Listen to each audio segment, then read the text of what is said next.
देखो बच्चों, अब हमारे पास यदि हमने देखा एक ट्रांसफार्मर था इसमें कि एक सोर्स था, एक लोड था, है ना। तो बेटा जब लोड हो या ना हो, दो कंडीशन बनती है, when the load is present और नॉट प्रेजेंट। तो इस समय ट्रांसफार्मर को, ट्रांसफार्मर की लैंग्वेज में, इलेक्ट्रिकल लैंग्वेज में दो तरीके से कहा जाता है कि when the transformer is having a load और नो लोड। सो अब यदि हम बात करूं, if I am talking about the when the transformer is no load condition, is at the no load condition, जब उसके पास कोई लोड नहीं है, तब समझेंगे हम ट्रांसफार्मर कैसा होगा। देखिएगा थोड़ा ध्यान से। सपोज ये आपका ट्रांसफार्मर है, this is the transformer, right. आप ध्यान से देखिएगा बिल्कुल।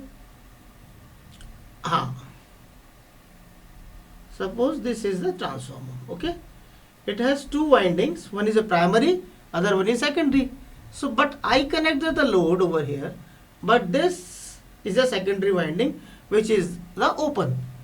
तो when the transformer is said to be at no load, जब मैंने बोला कि ट्रांसफार्मर नो लोड की कंडीशन है, देन उसका मतलब क्या है, आपका जो सेकेंडरी वाइंडिंग है it should be open circuit, it should be open, यहाँ पर ओपन सर्किट रहेगा। क्लियर है, बिल्कुल क्लियर है। तो सेकेंडरी करंट क्या होगा, वो भी आपका जीरो होगा।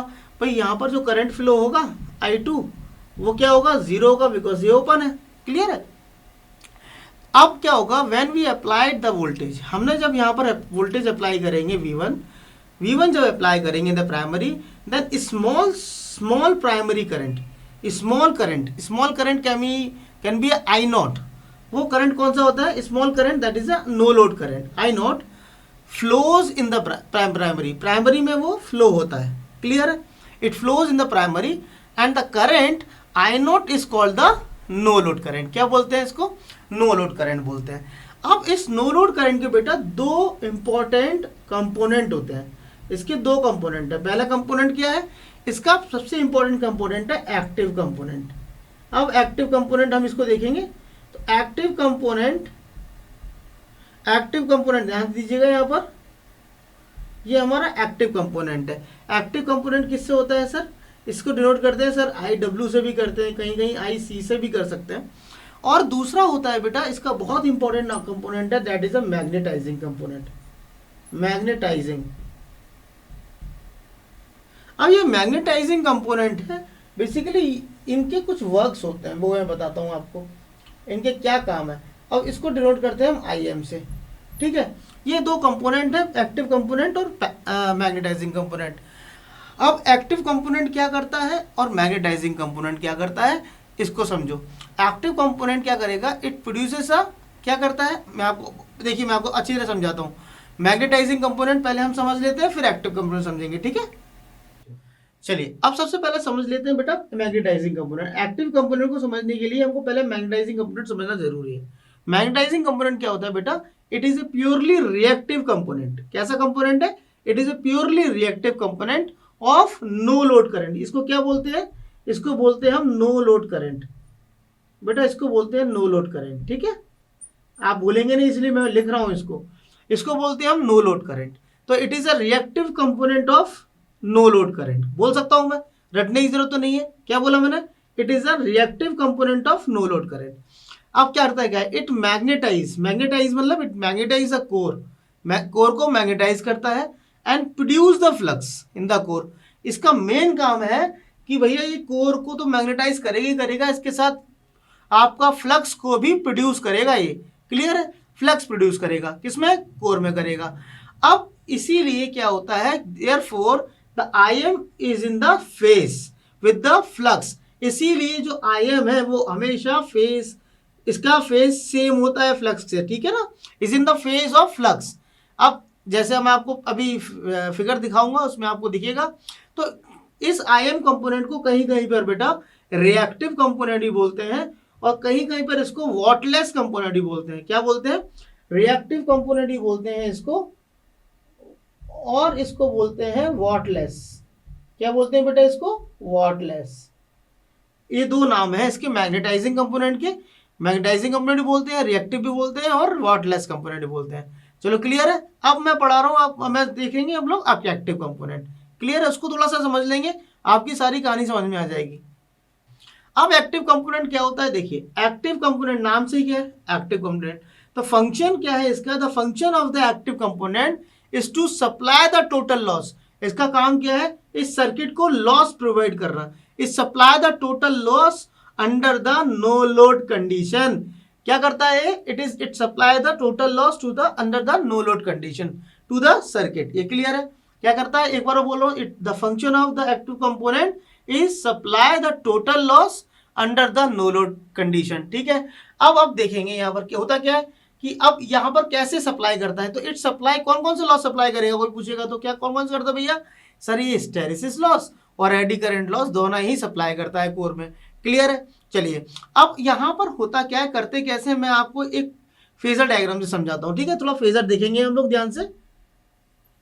सपोज ये आपका कौन सा एक्सिस है, मैंने मान लिया ये phi flux, this is V1। Okay, अब देखिएगा नो लोड कंपोनेंट मेरा कहाँ मिलेगा, कैसे बनाना है, तो नो लोड यदि मेरा ये IC है, IC कौन सा कंपोनेंट है, IC मीन्स आपका एक्टिव कंपोनेंट। क्लियर है, और ये मेरा कौन सा कंपोनेंट है, यहाँ IM। तो यहां से मैं इस पैरेलल लाइन खींचूं और यहां से पैरेलल खींचूंगा भैया, तो इस पॉइंट पर जो मुझे रिजल्टेंट मिलेगा ये मेरा होगा I0। ये क्लियर है, यहाँ तक क्लियर है। अब यहां पर जो एंगल है, ये एंगल कोई वो एंगल IC मतलब एक्टिव कंपोनेंट और इसके बीच में है, वो एंगल क्या होगा हमारा, सर ये होगा φ0। ठीक है, ये क्लियर है।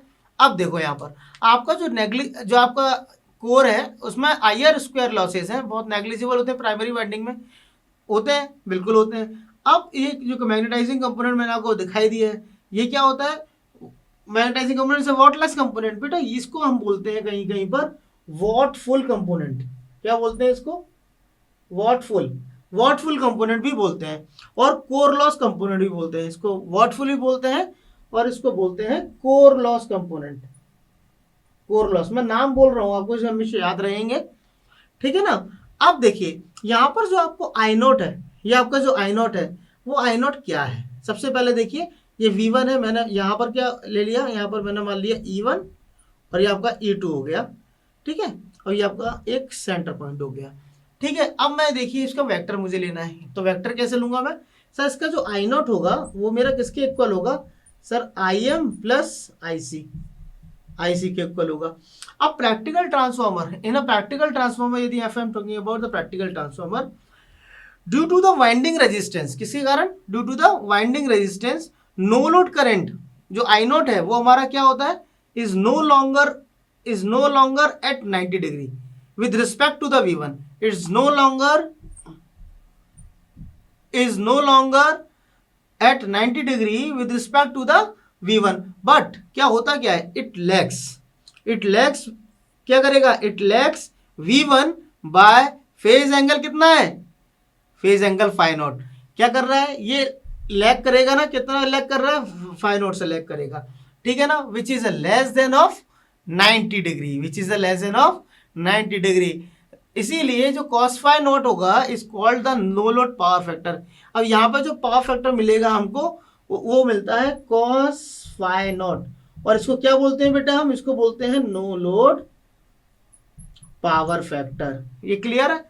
चलिए अब इसके कंपोनेंट होते हैं कैसे, यदि मैं यहाँ से डायरेक्ट कंपोनेंट निकालूं तो इसके कंपोनेंट कैसे निकालूंगा बेटा, हमारा जो IC है या IW, मैं दोनों लिख लेता हूं, तो इसको आप क्या लिख सकते हो, इसको लिख सकते हो I0 के रिस्पेक्ट में I0 cos φ0, और IM क्या हो जाएगा, I0 sin φ0।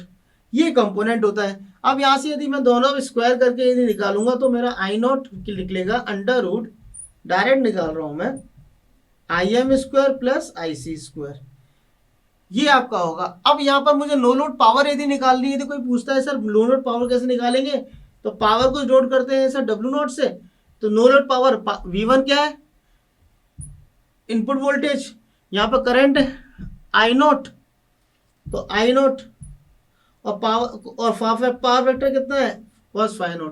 ये आपका हो जाएगा, क्या होगा बेटा, ये आपका होगा पावर। अब यही पावर बेसिकली क्या बोलते हैं हम इसको बेटा, इसको बोलते हैं PI। क्या बोलते हैं, PI मतलब it is equal to iron loss. Iron loss, ये आपका आयरन लॉस है। तो मेरे को लगता है आपको समझ में आ गया होगा पूरा एक्टिव कंपोनेंट, मैग्नेटाइजिंग कंपोनेंट। जब ट्रांसफार्मर नो लोड की स्थिति में होगा तो ये छोटी सी चीजें हैं जो मैंने आपको पूरी अच्छी तरह से समझा दी हैं।